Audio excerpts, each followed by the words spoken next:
happen to have this outfit, and we're going to be talking about Carmen Miranda today. So, it's amazing that you literally did just have that lying around. Yeah, and this actually came into my life fairly recently, like in the last few months. But one of my mom's best friends, she was clearing stuff out of her garage and gave me this massive box of costumes, most of which are like Halloween store costumes. There's like the sexy nurse and like, I don't know, like, and then there was this tacky stuff. Yeah, with a matching skirt, which you can see in my you can see on my bed there. There. I'm like, it's on your bed. I'm like, Yeah. I was telling you, you should have just worn the whole thing and given us a twirl and then sat down. And then you could just like shimmy it off while you're talking. I want to be comfortable as possible, even while looking like this. Yeah. But hello, guys. Welcome to the Book Club for Movies. Amy and Samir here. As I just mentioned, we will be talking about Carmen Miranda. But before that, we have some other things to cover. But first off, just happy Wednesday. It's our last day of March. At the end of our show, we will be revealing our Oscar month calendar. So exciting. Been waiting. We hope everyone loves it as much as we do. Last night I saw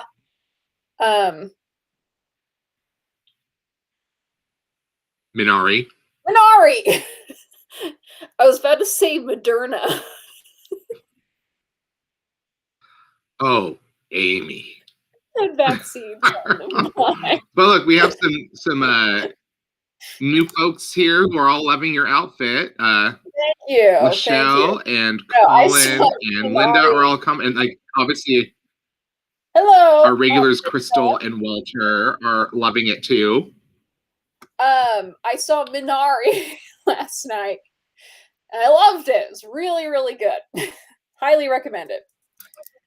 My gut says that's gonna be it says that's gonna win Best Picture. I'm like, that's just what my gut says, and I hope it's right. Yeah, I have high hopes.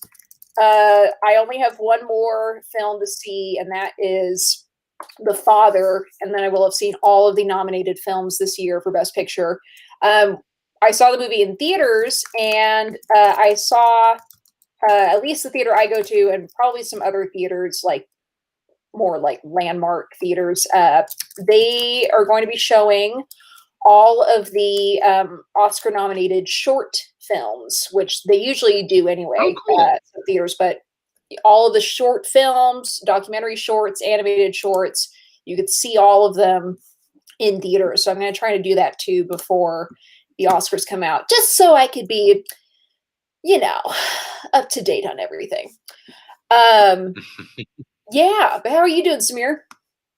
I'm doing well. Another busy day. Welcome lunch break. Was happy to revisit the movie that we assigned yesterday.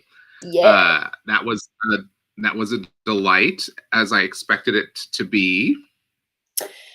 Yes, a bittersweet delight. Crystal saw Minari and Moderna last week. Sorry, guys. It's drinking caffeine.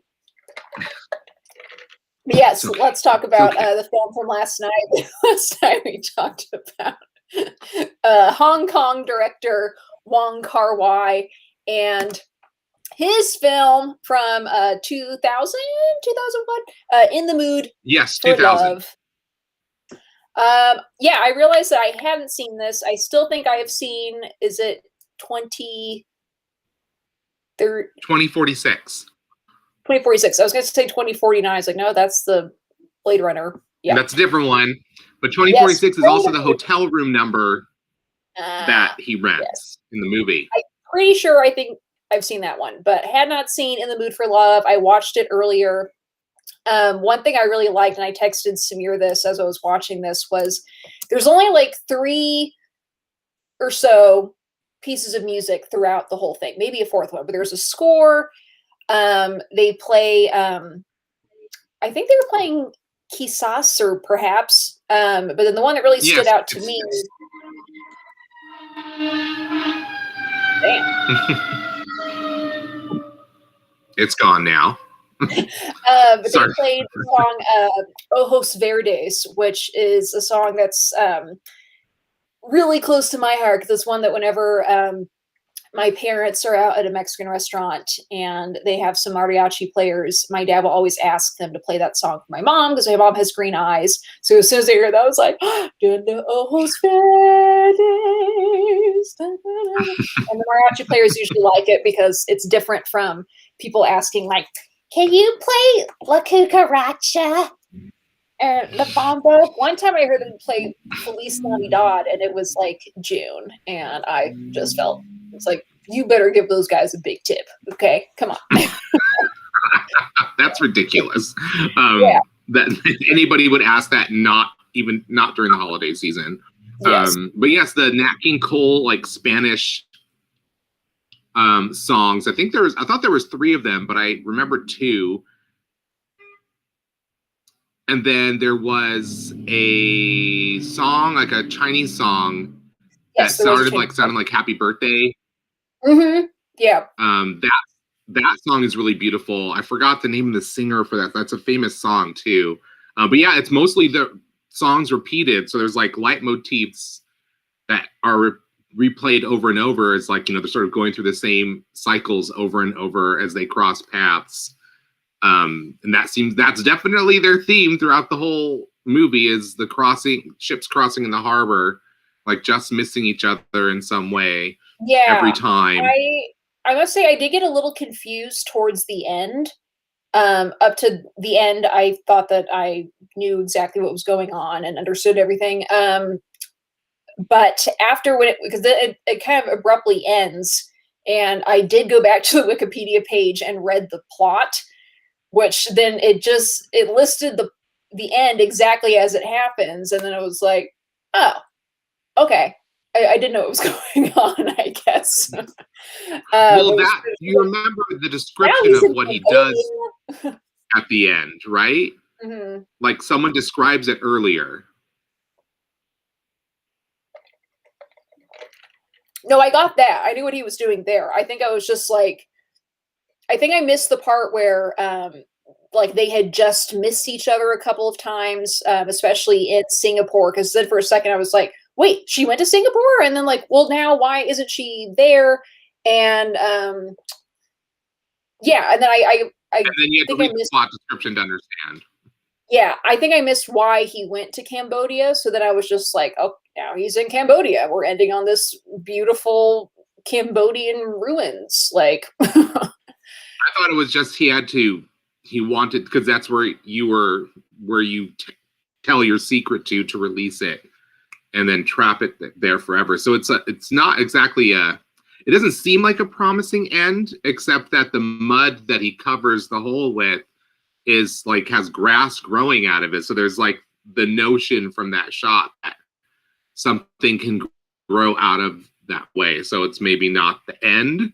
It's sort of, this is also like the middle film of an unofficial trilogy that culminates with 2046 and began with the movie we're talking about, Days of Being Wild, which is the same actress just 10 years earlier. This is the same actress who was in Days of Being Wild, but then in 2046, I think it's Gong Li is playing this sort. You assume that that's the same character, but I always interpret this movie like when they say "in the mood for love," it's definitely like exploring the mood, because it feels otherworldly. Even on a TV, it feels otherworldly. Like the colors and patterns and like all these other flashes of things that come in are very much like sort of stylistic extensions of the feelings that are sort of burning inside them. So the images seem to even burn at times with so much color. In the movie theater, it really felt otherworldly. I think I went back to see this movie at least, I think 3 times. Wow. Because it was such an incredibly intoxicating atmosphere that's created that you get so enveloped in it, like and it doesn't give you the perfect ending that you want, but I still went back numerous times. I couldn't stay away from this movie. So if you ever get the chance to watch it in a movie theater, take that opportunity because it is like it's magnificent. It's even more magnificent and really incredible. So I still think it lives up to all the accolades that people have, sort of poured onto this film. I'm just waiting for the day when I can see it in the theater again, and it's even more luxurious languid experience there. I thought it was great. I loved the acting. I loved the plot when I didn't know what was going on. The colors, certainly, all of her dresses, the frickin' wallpaper. God, like even this wallpaper. So many stylistic elements. Yeah, I love that you never see the faces of their spouses. There's the most they ever touch is like an occasional like hand little and then she'll be like crying on his shoulder and that's it. This is not I love her so much in this movie too, Maggie Cheung. Oh yeah, my God, she's just so stunning in this movie. I was a little sad that she wasn't in the next one, but I'm sure she had something else going on at the time. But or maybe she just didn't want to do it again because they filmed this movie twice. Yeah, so I think she was just like, yeah, I do that again. Because I was watching one of the features on the film, and it was saying how the movie, when they first shot it, it was like sort of more like a romantic comedy of errors type of movie. And then they were like, no, that's not the movie we want to make. We're going to reshoot everything. And then they did. So that's why it took 15 months. So at that point, she's like, I think I've explored this character enough for a lifetime. Yeah. Sorry, guys. Maybe that's what happened too. But still, this is such an incredible accomplishment, this movie. Like this one image says so much already, just the cover of the DVD, but there's so much more of this in the film. Like I said, just utterly, like truly, like romantic frustration. The intoxication of romance is like so heavy in the atmosphere of this film, and it's very powerful. So I'm glad that we put it on our calendar. Yes, thank you for suggesting this. But if anyone didn't watch this, it's available on Criterion with a few of his other films and all of the fun special features that you get with the Criterion app. Or it's on HBO Max with none of the special features. But definitely a worthwhile watch. Beautiful film. I hope to see more of his films. Before we move on to Carmen Miranda, it is Name That Movie time. Now, the two for today, I actually didn't know these. And actually, I still don't think I've seen this first one. So, no, I don't know. Maybe this will be incredibly easy for other people. But if you know what the movie is, go ahead and guess what it is in the comments. San Francisco.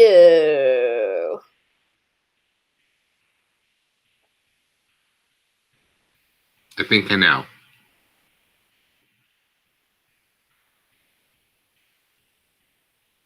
A lot of these have a lot of like people that are shot. Oh, I was right. I think I know what this one is. The first shot, I think, was the first one. I think gave it to me. Oh nope, I was wrong.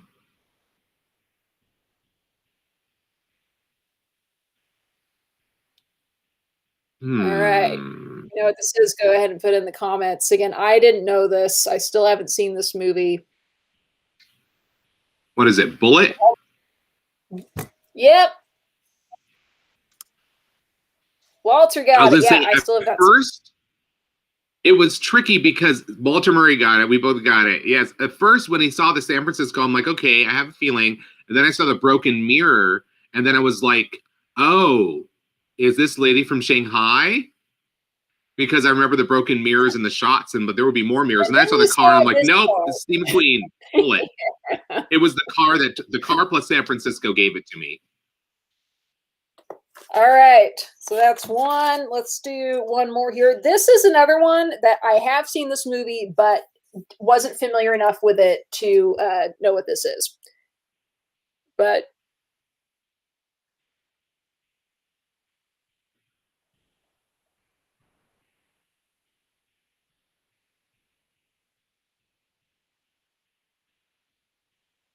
Okay.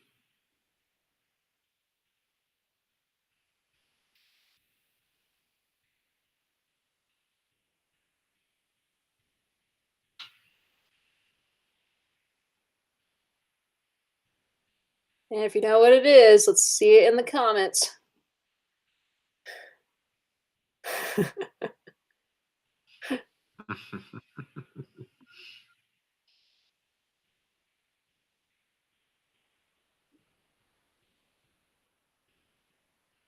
Well, I have a feeling.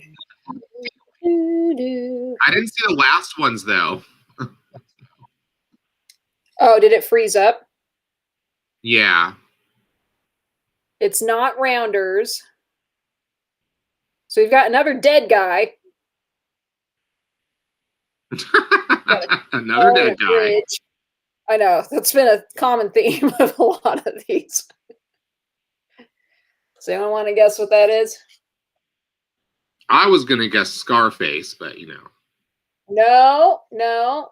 It is a. But it is Bamboo a Lounge, I know, is not in that, so I don't remember.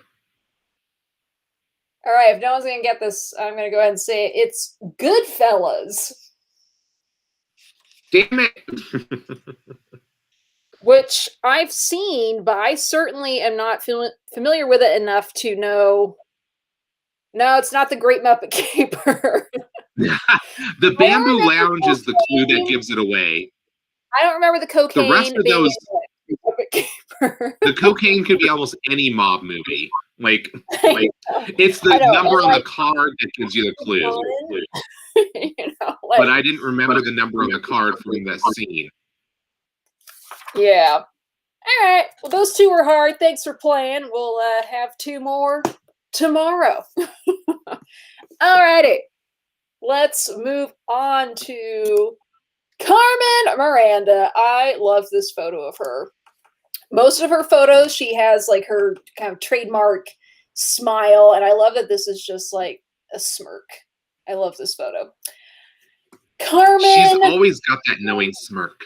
Yeah, Carmen Miranda, born Maria do Carmo Miranda da Cunha in Portugal, actually. She was born in 1909, February 9th. When she was just a few years old, her parents moved to Brazil, which is what she really is mostly known for, being Brazilian, but she technically was born in Portugal. Got interested in singing at a young age, eventually got a job on a radio station singing. She, her mom was always really encouraging of her career. Her dad at first was like, no, like, I don't want her to be a singer. I don't want her to be in that world. And then there was like, oh, she's actually like pretty good. She got a music contract in Brazil, and started cranking out hit after hit, became a very popular singing star. Eventually was in some Brazilian movies, and there were a couple documentaries that she was featured in. One was called Hello, Hello, Brazil. And another one was called, I think, Hello, Hello, Carnival. Yeah, so featured in those. Eventually, in the late 30s, she made it to the US and started out on Broadway. Instantly became she already was like, just became popular enough to, when she got to the US, she already had a strong audience. Everyone knew that she was going to be a hit. Hit it off on Broadway. It was in nightclubs, and then she was offered a movie contract at 20th Century Fox. And and then continued to become more popular and popular. The height of her popularity was really more, at least in the US, was more of like the 1940s, going into like the late kind of like after the war for a few years, but then her popularity started to go down a little bit. but then at the same time, it's like when her popularity grew in the US, she would go back to Brazil, and she actually got a lot of backlash at that point because a lot of South American countries felt like she wasn't representing them properly. She even got booed off stage one time in Brazil, to the point where like she didn't go back to Brazil for like 14 years. Just like if this is how I'm going to be treated, like I'm not gonna. Well, I mean, there was also a lot of other things going on in terms of the character she created, because she was sort of mocking the stereotype of the Latin bombshell with this character, and she wasn't even Brazilian, but she is adopted as Brazilian by American culture. So that to her, I think it gave her the opportunity to mock that whole stereotype, and which is really what she's doing. She's not trying to mock the people of Brazil, but she's really incorporating this mockery of this ridiculous stereotype, and then she's like blowing it up. So this is like, you know, one of the first like female impersonator roles. She's like, this is drag, like this is high drag is what she's doing basically. And I think a lot of people had issues herself with that too. Eventually she parodied herself with like some of these songs she wrote about like bananas. Like bananas is my business, like kind of joking like this is what I'm known for and here I am. But she became one of the highest paid actresses in the US for a little while. But then her film career started to go down a little bit. She, you know, it's like her movies all of a sudden were like, oh, now we're going to film them in black and white. Like, you don't put Carmen Miranda in these outfits in black and white. I'm sorry. She did a lot of TV work, I think, at the time, too. She still continued to have a popular nightclub career and a music career. She was married, kind of had a rough time with that. And then later in her life, I didn't really know very much about her, but later in her life, she got involved in alcohol and drugs, and her career, or her health really started to decline. And her final performance that she did was she appeared on the Jimmy Durante show in LA. They did a taping of it, and you could watch this taping. It's on YouTube. And you could see that she's kind of struggling during this taping. It's really kind of knowing that, like, I went and watched it today, and it was kind of depressing to watch. Anyway, later that night, there's a theory that during the show, she had suffered a mild heart attack. There's a part where after she's dancing, she even says something like, oh, like I'm kind of out of breath. And then later that night, in her hotel, she suffered a fatal heart attack, and she died at only age 46. So, but she was on some heavy drugs, a lot of, oh God, what were those things you used to take? The barbiturates.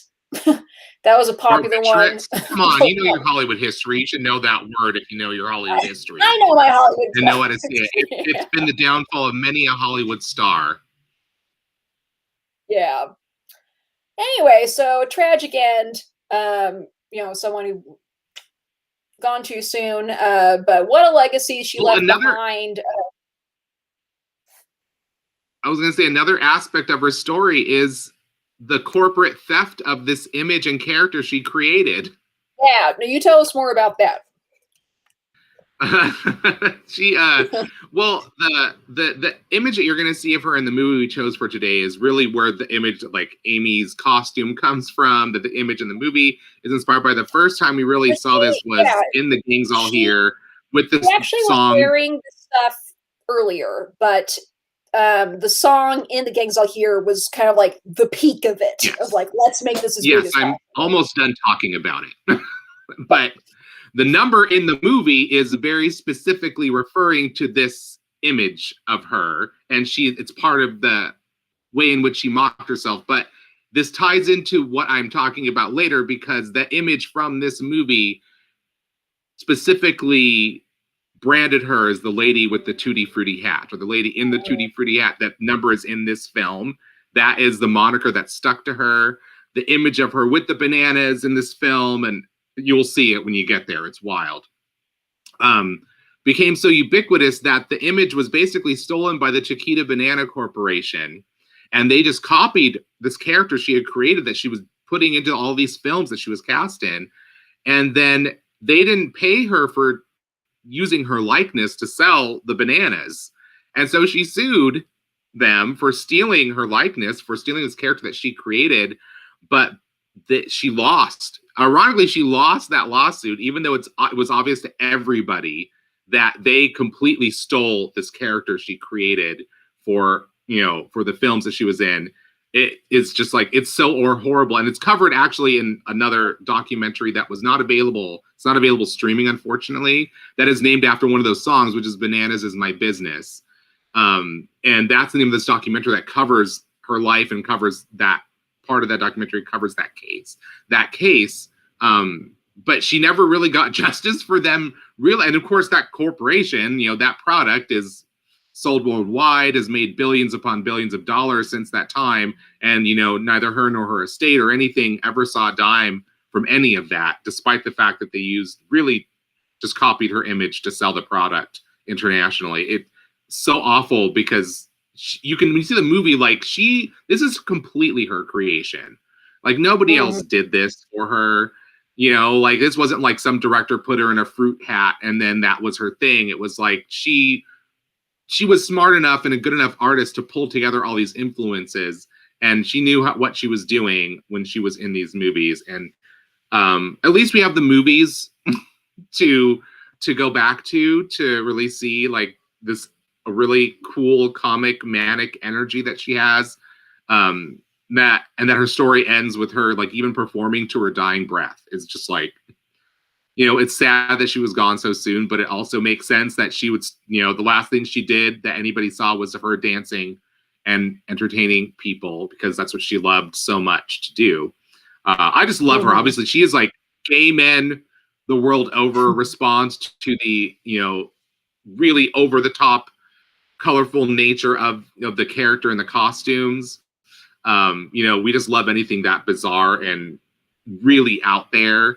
And she's been an inspiration to many a drag queen over the years, including Daffy Duck, as Crystal mentioned somewhere in the comments. I saw that comment, and it's exactly what I remember from being a little kid, even in cartoons. That's how ubiquitous her image was. She was parodied in so many different places. And even today, kids who maybe never saw a movie with Carmen Miranda somehow understand this image. If you see it pop up in anything, they're like, this character that she created really has longevity. People understand this is that sort of parody character of the Latin bombshell and the tropical fruits, and people understand it even though they've never seen her movie. Kind of the way people sort of understand the Psycho score with the knife jabbing motion, even if a kid's really never seen Psycho, you kind of understand what that is. And I think she's reached that kind of place in the culture that everybody knows what is being done if you include a character in this kind of costume. If you were in a movie now in the costume you're wearing now, Amy, even a kid, I think people would understand somehow intrinsically that it's rooted or steeped in that parody character created by her. Hopefully people understand now that it's a parody, not reality. That is perhaps questionable for the children of today. But I hope they understand that this is not supposed to be some authentic representation of Brazil. It's supposed, her character was always going to be this is what you think Latin people are? Okay, let me give you your insane Latin, and I'm going to up the ante tenfold and create this bizarre character that just zips through all these movies. And she's so funny in this movie too. She's just completely on top of her game. All these made-up malapropisms that she throws into her dialogue. I don't even know if all of them were written into the script. I think she came up with some of them just because she thought they sounded funny. I love her. I just love her, and I love her in this movie. You'll see that. I'm waiting for you to see the number. At least the image from this number, right, Amy? I have seen the number. I'm looking at some of the comments over here. Marianne, I mentioned earlier, but I think you joined later. She was born Maria do Carmo Miranda da Cunha. Her Carmen became her christened, I can't say the word, Christian name. Her father was a huge fan of the opera Carmen, and that is why she got that name. Yeah, but otherwise Miranda, that is her name. Yeah, so today's movie is The Gang's All Here. This came out in 1943, directed by Mr. Busby Berkeley. We haven't watched any of his movies yet, but another just like he's one of the top musical directors, up there with Vincent Minnelli and Stanley Donen as far as, but I mean, they all three of them have their very distinct styles. I don't think anyone more distinct than Busby Berkeley as far as. Well, Busby Berkeley didn't direct all the films that his numbers are in. So most of the films that we think of as Busby Berkeley movies are actually directed by other filmmakers. And Busby Berkeley just did the musical numbers in the movies. So he didn't actually direct a lot of these films. He just did the musical numbers. And then at some point, he actually did start directing them, but it wasn't at the beginning. I think it was after like the first 3 or 4 movies. And then they let him direct the movies himself eventually. And this was his first film in color. But yes, he has a distinctive, the thing about his movies, it's really just the musical numbers and some of the visual style elsewhere that are of note historically in terms of film. The whole films are not always great. Sometimes they are, but it's because of the other directors. They're almost always stories about putting on a show. There's virtually no other subject in any of his films except most of it is just putting on a show. So this film was the first in color and the first that tried to integrate an actual plot into the put on a show. It became like other traditional musicals where there's like it's a romantic drama with comedy and musical numbers. But it is just insane stylistically. Amy, if you've only seen the Tutti Frutti Hat number, just wait till you get to the Polka Dot Polka at the end. Oh boy. I am convinced that the makers of Disney's Tron saw that number and were inspired to make for some of the look of their film in terms of costuming. It sounds crazy to say that, but when you see the movie, I want to hear your thoughts, because there's a moment where you're just like, what is happening? Are they going into outer space? What's happening? Like, it's like he's known for these numbers are supposed to be on a stage, right? They're always on a stage, or it's in a theater. But the big thing about his numbers is that once you're in the number, it's clear that there's no possible way there's any stage anywhere in the world big enough to house all of the activity sets and dancing and arrangement of figures in the frame. There's no stage that can fit all that. So it's obviously you're wandering into a fantasy land where there's no limitations on time and space when you're in a Busby Berkeley musical number. And he really just catapults that into the stratosphere by the end of this movie, because there's moments you're just like, okay, I don't know what's supposed to be happening, but this is amazing and weird and wonderful. But there's also a lot of featured performers, like acrobatic performers or dancers, who sort of get their own moment to shine throughout this movie. And Benny Goodman is in it as himself, singing a song, playing his oboe, conducting his orchestra. Love Benny. You see him right there. So the basic plot of this is a soldier falls for a chorus girl and then experiences trouble when he is posted to the Pacific. This was nominated for Best Art Direction for color films at the Oscars in 1944. Also starring Alice Faye, Phil Baker, anyone you see on this like how Benny Goodman and his orchestra has its own IMDb credit. Like there's Benny Goodman and then there's Benny Goodman and his orchestra on IMDb. I guess there were two separate entities. He ran his business like a tight ship. This movie is available to rent, although I am seeing on IMDb it says watch on Epix. So if you have Epix, or maybe there's a free trial of Epix, you could probably watch it there. Otherwise, you are going to have to rent this. Yeah, I can't wait. I have only seen the Tutti Frutti Hat number. I think I watched that in one of probably our musical noir class with Marilyn Faith, because she was talking about there's a lot of Freudian imagery in that number with the bananas, and you don't say, and you think we're exaggerating? No, Busby Berkeley exaggerated.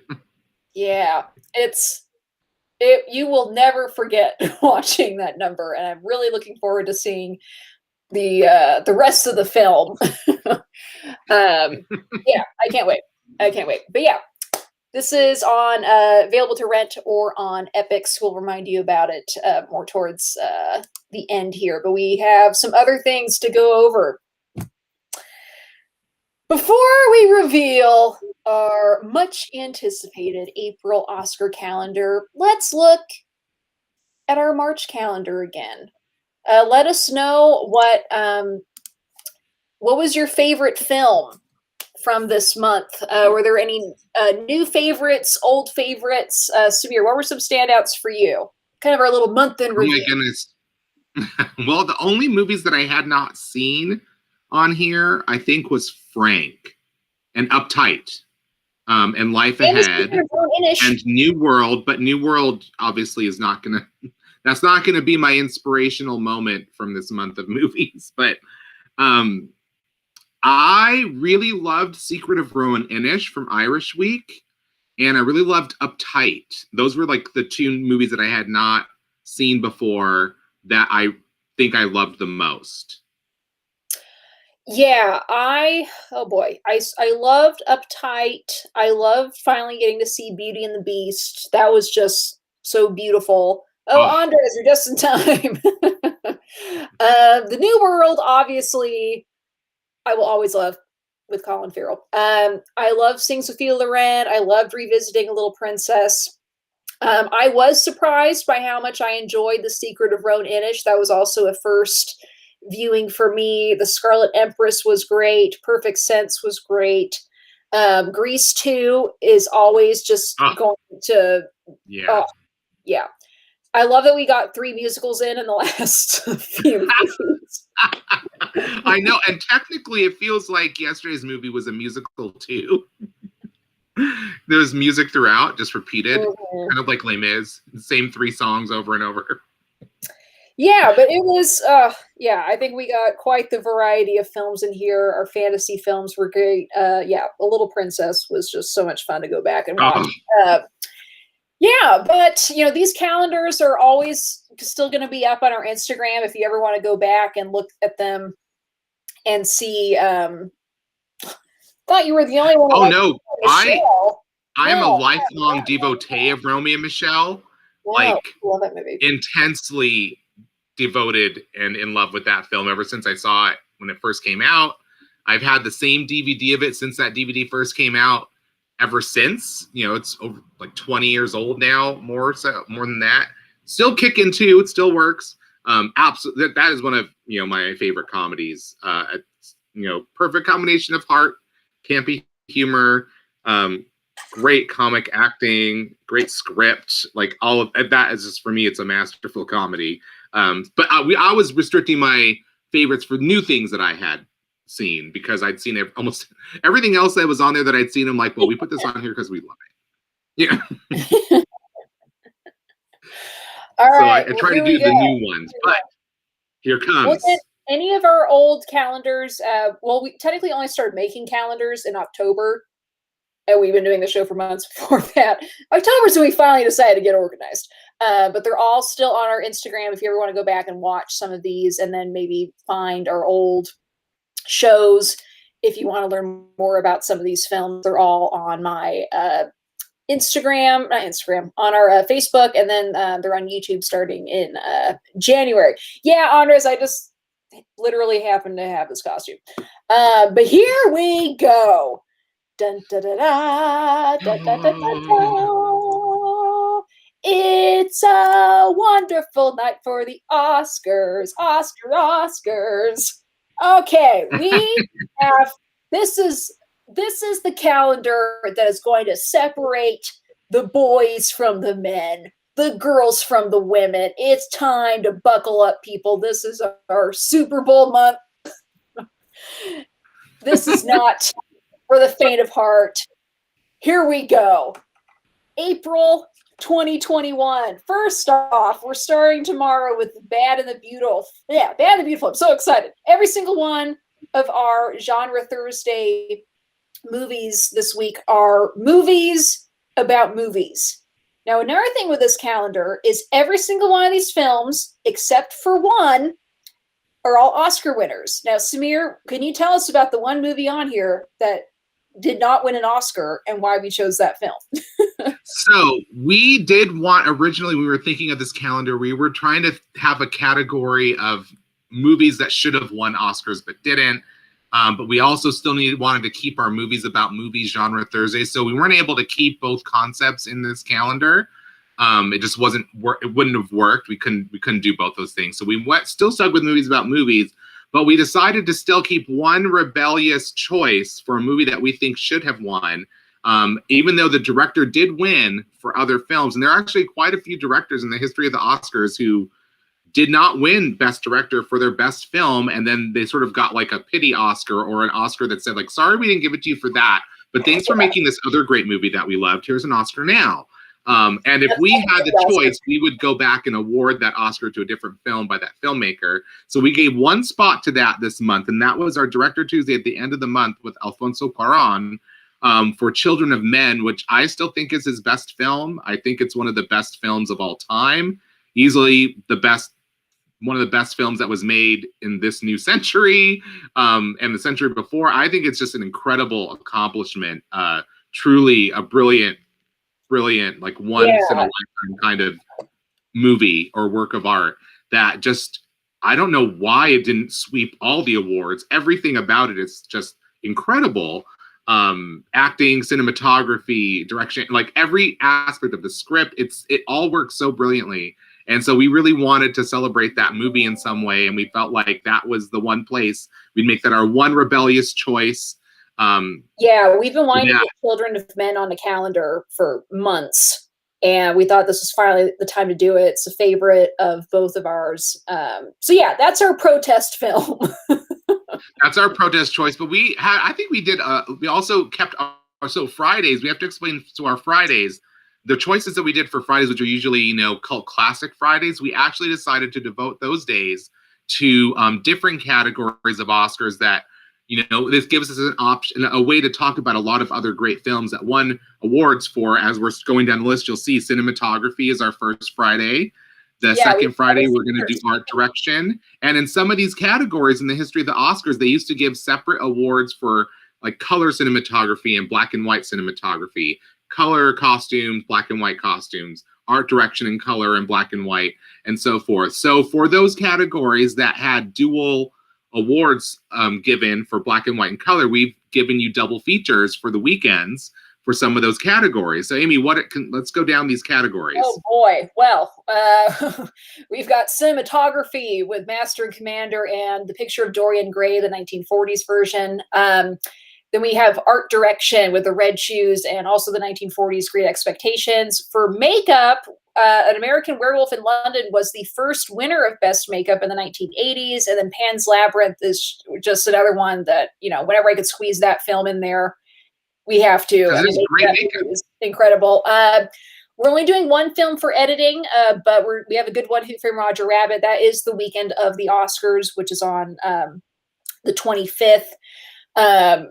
And so, I don't know, that's just going to be a busy weekend for me with that. So we decided to stick with one film for that, assuming most people would be watching the Oscars. And then for costumes, we have the 1950s Sabrina. And then ending the month on a fabulous note, The Adventures of Priscilla, Queen of the Desert, both Oscar winners. We also, per usual, try to highlight as many non-white actors and filmmakers as possible. We've got a few Latino and Latina actors here. We have another fun exception on the 12th for a Man Crush Monday. We're actually not doing an actor. We are going to, that is a Roger Deakins day. That's a special cinematographer day, because we thought that would be another place where we could sort of squeeze in films and a way to honor another. We've done it a couple times where we did a Man Crush Monday sort of on not an actor, but another amazing like artist. And, you know, so that ended up being perfect for that Monday, because we're going to talk about Roger Deakins. And that's with one of our Patreon picks, actually. Yeah, any of the titles listed in red are Patreon picks. So thank you guys so much for picking those and helping to shape this calendar. We asked our Patreons pretty early on what picks were, because we really spent so much time putting this calendar together. You know, and a lot of amazing films didn't make the cut. There were so many. And also a lot of people that we would have picked for like best actor or actress sometimes were like, oh, well, we actually did that movie already. Yeah, we've already. We didn't think we'd be them. doing this into Oscar season. And so we picked a lot of people that were like, oh, this person's amazing. They won an Oscar for this movie. And we did it then. And we're like, oh, well, now we don't have any of those choices left. So, oh, look and see, Crystal's Patreon pick made it onto our calendar. Me and Amy were both really excited to unveil this calendar. We spent a lot of time on this one to try to get a really cool collection of movies that I think there's a lot of movies on here that, you know, would be first time watches for some people. Like, I'm not sure if anybody has seen, besides me, has seen the film version of Picture of Dorian Gray from the 40s. It's like my favorite adaptation of it. Mm-hmm. Quite a few on here I have not seen or haven't seen in forever. So super exciting. Super exciting. Yeah. This calendar will be on our Instagram. It'll be on the Book Club for Movies Facebook group.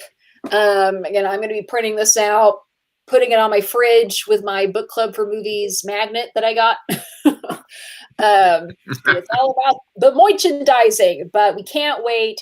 So we are kicking things off with The Bad and the Beautiful, a Vincent Minnelli film that has been brought up countless times by Samir. It's one I haven't seen. He's been trying to get me to watch it pretty much since we started doing this talk together. And I'm finally going to watch it. We knew that was going to be on the list when we were talking about movies about movies that won Oscars, and that one fit the bill. So join us tomorrow for that. We're so excited to get things going for this month. Again, the Oscars are on the 25th of April. Right there, I included a little Oscars image there on a Sunday for your pleasure. It's time to bring back cocktail pairings. Maybe. I'm not going to do it for everyone. That was a lot. Yeah, that's a lot of... Amy hasn't gotten to that level of lush yet. Yeah. But I'll see. I'll see what I could do. If I... Yeah, maybe like on Fridays, or I don't know. I'll see. I'll see if something's going to pop up. I definitely have a cocktail plan for the Oscars, so I could certainly suggest a couple things for that, because I'm planning on a big Oscars thing for my family. Anywho, thank you guys so much for watching us today. Don't forget to watch The Gang's All Here, again, available to rent and available on Epix. If you have Epix, we will see you tomorrow in April 1st. No April Fool's jokes from us. We will be here. Yeah. But please join us tomorrow for a discussion of The Bad and the Beautiful, the first of our movies about movies. I know Samir's going to have a lot to say about that film, one of his all-time favorites. Everyone have a wonderful evening, and we'll see you guys tomorrow.